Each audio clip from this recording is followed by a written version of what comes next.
Olha, agora a gente vai conversar sobre protetor solar, né? Acontece muito nessa época do ano das pessoas deixarem ele de lado, porque acreditam que o sol está um pouco mais distante da Terra, então a incidência não é tão forte. Mas olha, a gente não deve descuidar do protetor solar em época nenhuma do ano. Para afirmar isso pra gente, estou recebendo a Carolina Marçom, que é dermatologista e membro da Sociedade Brasileira de Dermatologia e da Academia Americana de Dermatologia também. Tudo bom, linda? Tudo bom? Fica à vontade. Você tá bem? Bem-vinda de novo, viu? Obrigada. Tendo alguma dúvida, escreva seu e-mail, revistadacidade.tvgazeta.com.br. Isso é muito comum, né, da gente ouvir as pessoas dizerem que, não precisa, estamos no inverno, tá frio pra chuchu, não precisa de protetor. Mas aí as pessoas se enganam e muito, né? Não é verdade, né? Porque nós temos basicamente dois tipos de radiação, né, que é a luz emitida pelo sol, e a radiação UVA, que é uma radiação que ela é constante durante praticamente todas as estações do ano. Tá. Né? E durante o dia ela mantém-se no mesmo nível. Tá. Né? Então não muda, sendo verão, inverno, outono, ela fica no nível constante de incidência. Tá. E temos um outro tipo de radiação que é a UVB, né, que é a radiação que ela realmente é um pouco mais intensa no verão e no inverno, assim, um dia nublado deve passar mais ou menos 80% dessa radiação. Tá.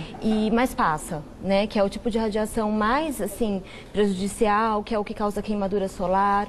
Né, ela é um pouco mais, a penetração dela é um pouco mais superficial na pele, então causa queimadura solar, câncer de pele, tá. Né? Então, com certeza, tem que usar protetor em qualquer época do ano, né? A UVA, que é o tipo de radiação que é constante, é a principal responsável pelo envelhecimento cutâneo. Então a que a gente mais tem que se preocupar com relação ao envelhecimento da pele é a UVA.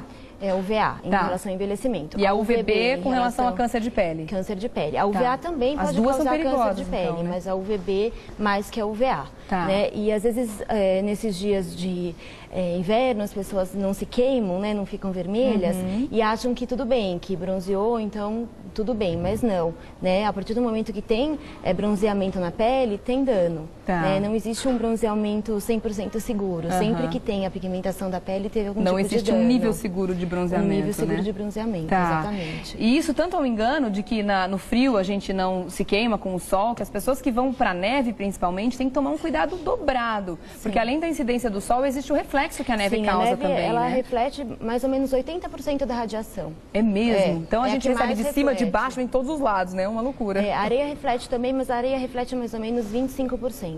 Na praia, então o cuidado também é bem grande, mesmo né? embaixo do guarda-sol, acabar refletindo, você pode ter queimadura do mesmo jeito. Nesses horários de alta incidência, né? Porque a radiação UVB, ela tem um pico de incidência que vai das 10 às 4 da tarde. Tá. Por isso que é esse horário recomendado para evitar. Tá certo. Principalmente criança, que é o horário que tem mais risco de ter queimadura, de ter o dano celular que vai levar ao câncer de pele. As crianças são ainda mais desprotegidas, né, com relação ao sol. Precisa ter um cuidado mais... né?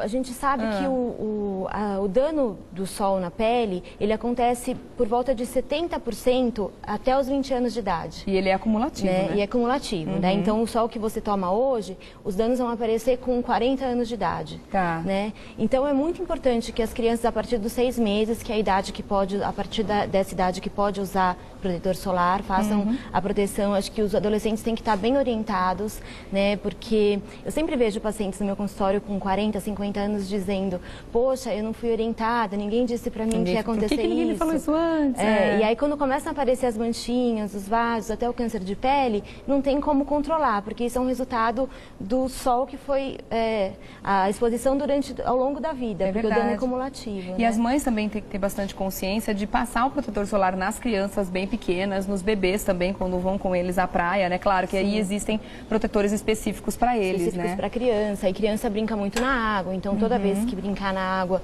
tem que reaplicar, né? Porque mais importante do que passar é a reaplicação. Não adianta passar o protetor de manhã e reaplicar no fim do dia, porque vai ter dano. A cada quantas horas a gente precisa passar? De 2 em 2 horas. E isso mesmo sem estar na praia, no dia a dia mesmo, né? No dia a dia, a gente recomenda assim, de manhã, na hora do almoço e no verão, no meio da tarde. Porque tem muita gente que acha que você passando o protetor uma vez de manhã, você já está protegido o dia todo. E é um grande engano, né? É um grande engano, com certeza. Eu acho que o mais importante não é nem o fator de proteção, mas é a reaplicação. Né? Porque assim, o que acontece é que, por exemplo, esse fator de proteção solar, que é o FPS, é uma proteção relacionada ao UVB, que é aquela radiação que causa queimadura, né, que causa o câncer. Então, se você tem uma proteção 30, por exemplo, você está 30 vezes mais protegida, que significa o seguinte: no horário do meio-dia, na praia, sem protetor solar, por exemplo, quanto tempo você demora para ficar vermelha? Aí uns 15 minutos? Pra mim? Acho que 5. Rápido, né? Eu sou branquinha. Eu nunca fiquei bronzeada na minha vida, sempre vermelha direto. Então que seja, sei lá, 10 minutinhos. Então com protetor 30, você pode ficar 30 vezes mais esse tempo, teoricamente, né? Então isso é de acordo com umas condições ideais, digamos, né? Só que na praia, por exemplo, tem vários fatores que influenciam. A gente sua. Então você sua, entra na água, atrito com cadeira, com roupa, né? E fora isso, a radiação, principalmente essa mais intensa, acaba inativando, né? O próprio sol inativando vários componentes do protetor solar. Então não adianta você usar um protetor 90 e não reaplicar. Então, mais alto que seja o protetor, tem que reaplicar de 2 em 2 horas. Então, a gente está protegida 30 vezes mais utilizando o protetor de FPS 30, mas durante o período em que ele está agindo na pele. Não adianta você achar que ele vai durar o dia inteiro. Então, no dia a dia mesmo, as pessoas até que pensam assim, mas eu trabalho em lugar fechado, em escritório, não preciso reaplicar porque eu não estou exposta ao sol. Só que existe também um problema dessas luzes, né? Essas fluorescentes, muitas vezes. Essas luzes, na realidade... A gente também tem que se proteger contra elas, elas não têm radiação, não têm UVA e UVB, mas elas têm a luz visível. Então, para pessoas que têm problemas de pele, como, por exemplo, aquela melasma, que são aquelas manchinhas, né? Que é muito comum aqui no Brasil. Então, a luz pode estimular o melanócito, porque o melanócito está aí hiperativo, né? E o protetor protege contra isso também? Protege, principalmente protetor físico, né, que faz barreira, né, que tem cor, por exemplo. O pigmento ele age como uma barreira física, né, então que é comum a gente prescrever para esse tipo de problema de pele, protetor com base, né, com aquela corzinha. Por que a gente está falando sobre esse assunto hoje, especificamente? Porque, primeiro, porque é importante que a gente utilize sim o protetor solar durante o inverno. E também porque existe uma nova regra, né, que a Anvisa, a Agência Nacional de Vigilância Sanitária, publicou no dia 4 de junho, novas regras para a produção de protetores solares. Por exemplo, o fator mínimo de proteção, que antes era de 2, o mínimo agora vai passar a ser de 6, tá? Então, isso eu acho que vem colocar uma certa regra em cima disso, porque 2... E nada? Sim, mais ou menos igual, né? As regras são em relação à preocupação de proteger o usuário, né? Porque mesmo 6, pra gente é insignificante para dermatologista. É mais um creminho do que um protetor mesmo. Para quem tem uma pele, porque também o dano na pele depende do tipo de pele, né? Então, quem está mais sujeito a ter câncer de pele, a ter envelhecimento precoce, são as pessoas mais clarinhas. Né? Então, quanto mais branquinho, isso que você disse de ficar vermelha, nunca bronzear, é uma pele que está mais suscetível a ter os danos do sol. Então, para quem tem uma pele mais morena, que bronzeia com facilidade, talvez um protetor 6 seja suficiente, mas não é o que acontece com a grande maioria das pessoas. Então, a gente recomenda sempre que o protetor ele tenha no mínimo um fator 30, né, em relação à proteção UVA. E tem uma outra coisa que é uma nova, inclusive, norma aí dos protetores da Anvisa, que é em relação à proteção UVA, porque as pessoas dizem só fator de proteção solar, e isso é em relação ao UVB. A UVA é uma outra sigla, uma outra tipo situação. Então, o que a gente recomenda é que o protetor solar ele tenha amplo espectro, que significa o quê? Que tenha proteção UVA e UVB. Né? A proteção UVA ela é dada por uma sigla que se chama PPD, né? Que é Persistent Pigment Darkening, que seria assim, o tempo que a pessoa demora para bronzear. Né? Porque a radiação UVA não queima, não causa queimadura. Né? Ela causa o bronzeamento, mas os danos no colágeno, o envelhecimento mais também pode causar câncer. Então, o que é recomendado, que essa nova norma da Anvisa, é que tenha 1/3 do valor do FPS. Então, se o protetor tem um FPS 30, tem que ter um PPD de 10. Né? Então, estaria 10 vezes mais protegido contra a radiação UVA. Outra coisa que também faz parte desta nova norma é que diz respeito aos rótulos, tá? A gente tem que ficar atento investimento, porque vai ter que estar escrito lá que o protetor solar é resistente à água ou ao suor, né? O fabricante tem que comprovar essa capacidade com testes específicos. Então é bom a gente ficar com o olho aberto a partir de agora. Vou fazer uma pausa muito rápida, daqui a pouco eu vou mostrar para você uma foto que eu fiquei impressionada e eu quero que a doutora, por favor, explique pra gente o que aconteceu com essa pessoa. Eu não vou mostrar agora não, tá? Vou mostrar já para você. É a foto de um senhor, de um caminhoneiro, ele não é brasileiro, mas a gente vai ver a diferença. O que acontece com o rosto quando a pessoa não se protege do sol? É uma loucura essa foto, você não imagina. Bom, voltando a falar sobre os protetores solares, a importância do uso, inclusive no inverno, e as novas normas da Anvisa, tem uma foto que eu faço questão de mostrar para você, porque ela ilustra bem o que acontece com uma pele que não é protegida e como ela ficaria muito mais bonita e muito menos envelhecida se ela tivesse usado a proteção adequada, né, no período de exposição ao sol. Você já viu essa foto, doutora? Já vi. Que loucura, né? Vamos colocar? Olha só, quero que você em casa veja a diferença de um lado do rosto para o outro lado do rosto. Olha só, esse senhor, ele tem 69 anos hoje, ele passou 28 anos na boleia de um caminhão.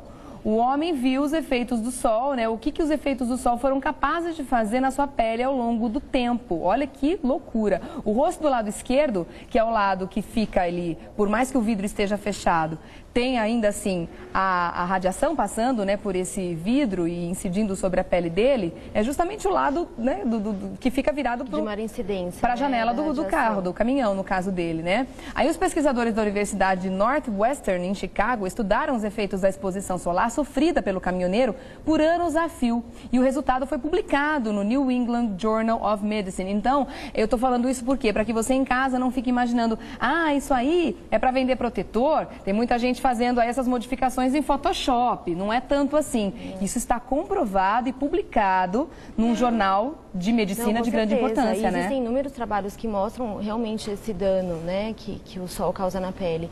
E a gente sabe que a maior parte do dano na pele é pela exposição habitual, né? Não é pelas idas à praia, pelas idas à piscina, mas sim nessa exposição do dia a dia. E no caso dele ficou visível porque ele tomou sol durante mais tempo em um lado do rosto, porque ele ficava muitas horas na estrada, né? Agora, a gente não percebe, porque a gente tem a incidência mais uniforme ao longo dos anos, no rosto todo. Só que a gente não vai conseguir fazer um comparativo se a gente tivesse se protegido ao longo dos anos, como é que a nossa pele estaria menos envelhecida, uma pessoa mais né? idosa, é até possível notar comparando a região, as áreas expostas, né, braços, colo, com áreas não expostas, como o abdômen.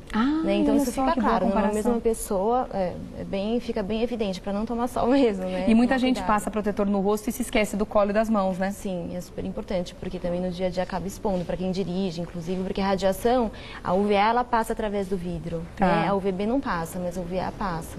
Tá, agora vamos mostrar aqui, você trouxe uma gama enorme de protetores diferentes, porque é importante que cada pessoa saiba identificar o seu tipo de pele, porque através do tom de pele também é importante usar um tipo de protetor específico, né? Sim, muitas pessoas dizem, porque eu não gosto de usar protetor, porque é horrível, porque fica o rosto melecado, e não é. Hoje em dia a gente tem vários produtos no mercado, de acordo com cada tipo de pele, então para peles oleosas, tem produtos inclusive que contam com substâncias que controlam a oleosidade, né? Tem produtos com cor, sem cor, então acho que dizer que não tolera, né, a gente, é uma coisa que hoje em dia não pode ser. Esses que você trouxe, eles são para que tipo de pele? Então, esse, por exemplo, é para uma pele oleosa, né? Esse é um gel creme, né, que ele tem uma absorção, inclusive esse produto, ele tem uma capacidade de gerar um efeito que a gente chama de matificante, que é tirar o brilho da pele, deixar a pele bem sequinha. Você passou um pouquinho na mão aqui, vamos só mostrar para o pessoal, porque ele tem, então, ele não deixa a pele oleosa, né, doutora? Não, esse é bem sequinho, você passa, inclusive ele absorve a oleosidade, ele controla a oleosidade por algumas horas. Ele pode ser passado por pessoas que têm a pele acneica, por exemplo? Pele com tendência a acne, pele mais oleosa.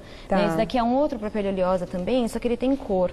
Então, algumas pessoas que têm manchinhas, mulheres, né, que tem uns ótimos hoje no mercado que tem base, né? Eles são base e protetor ao mesmo tempo. Sim, e facilita. E essa história do pigmento é interessante, porque acaba fazendo barreira física, né? Porque o protetor, na verdade, químico, ele absorve a radiação. E o físico, ele reflete. Então, às vezes, unindo o pigmento com a barreira física, você acaba fazendo um protetor mais eficiente. Né? Então, tem outros. Esses aqui, por exemplo, são com tratamento. Então, tem alguns, a cosmética é bem semelhante. Eu vou me levantar para chegar mais perto desse lado aqui. Como assim com um tratamento? Que tipo de Então, tratamento esse daqui, que ele por oferece? exemplo, tem substâncias clareadoras. Então, para quem tem manchinha, a gente une o protetor com substâncias clareadoras. Tá. Esse tem vitamina C, né, que seria para o envelhecimento, Já combater o envelhecimento. Anti-aging. Tá. Não, tem uma gama enorme de produtos, então, no mercado tem hoje, vários, né? tem Agora, muitos. quem que deve usar um fator de proteção não tão grande, por exemplo, 60? As pessoas mais morenas, pele negra, não precisa de um fator tão forte de proteção? Sim, porque é aquele tempo, né? Então, se você demora 1 hora, por exemplo, para ficar bronzeada, para ficar ou para se queimar, então você pode usar um protetor um pouquinho mais baixo, digamos. Mas aquilo que eu falei, não adianta usar um protetor altíssimo e não reaplicar, passar de manhã, né, e só passar à noite. Então, de qualquer forma, tem que usar. Mas quem tem a pele mais morena, tem mais facilidade para bronzear, teria menos risco de ter os danos do sol na pele. Então, teoricamente, né? Esse aqui que eu coloquei no copinho, eu percebi que ele é bem mais líquido, mais cremosinho, não é tão espesso quanto os outros. Essa turminha desse lado é para que tipo de pele? Não, esses daqui são para peles normais, né? Mas algumas pessoas não toleram muito que fique mais com creme, então tem essas versões em loção, né? Tem inclusive um aqui que ele tem um toque que a gente chama de toque velouté, que ele dá aquele aspecto de seda. Ai, pele de pêssego, pele assim. de pêssego. Ai, que delícia. Pode sentar de novo, doutora, por favor. Então é interessante que cada pessoa vá até o seu dermatologista, até o seu médico, para saber qual é o seu tipo de pele, para identificar e, de repente, se você quer associar algum tratamento juntamente com com essa proteção que você já vai fazer. Tem muita tecnologia hoje, né? No dia a dia, né? Tá. Olha, tem só uma perguntinha aqui rapidinha pra você, Danice. Oi, adoro o seu programa. Obrigada, linda. Estou fazendo tratamento com... Deixa eu te mostrar aqui o nome, porque eu acho que eu não posso falar. Tá? Aplico à noite, durante o dia passo protetor solar várias vezes. Olha que bom, parabéns. Tá certinho. Utilizo o computador por cerca de 10 horas por dia. Isso pode prejudicar o tratamento? Sim, na verdade esse produto é um produto para clarear, né? A gente usa muito no tratamento do melasma, por exemplo, que é aquilo que eu falei das manchinhas. E quem tem essa tendência para ter mancha, tem essa ação da luz. A luz visível, a luz do computador, essas luzes fluorescentes, elas realmente podem estimular o melanócito a produzir pigmento. Tá. Então, realmente tem que aplicar, e nesses casos, principalmente porque é um ácido, o ácido ele deixa a pele mais fininha, mais sensível, então tem que aplicar protetor de qualquer forma. Tá. E eu costumo indicar usar o pigmento junto, né? Um protetor físico então, que faria a barreira contra a luz. Quem trabalha muito com computador também tem que tomar um cuidado especial Tem com a que tomar pele. cuidado, principalmente em relação às manchas. Eu fiz questão de colocar essa pergunta por isso também. Muitas são as pessoas que trabalham muitas horas por dia em frente todo mundo hoje em ao dia, computador, né? Não tem como a gente evitar. Carolina Marçom, dermatologista, muito obrigada pela sua presença mais uma vez aqui. Obrigada, eu que agradeço. Foi ótimo. A gente se vê numa próxima oportunidade, tá? Ótimo fim de semana para você. Pra você também. Gente, importantíssimo a gente se proteger. Muitos são os riscos, né, que o sol pode trazer para nossa pele. Algumas pessoas que têm uma predisposição a ter manchas, pintinhas, têm que ficar bem mais atentas quanto a esse assunto.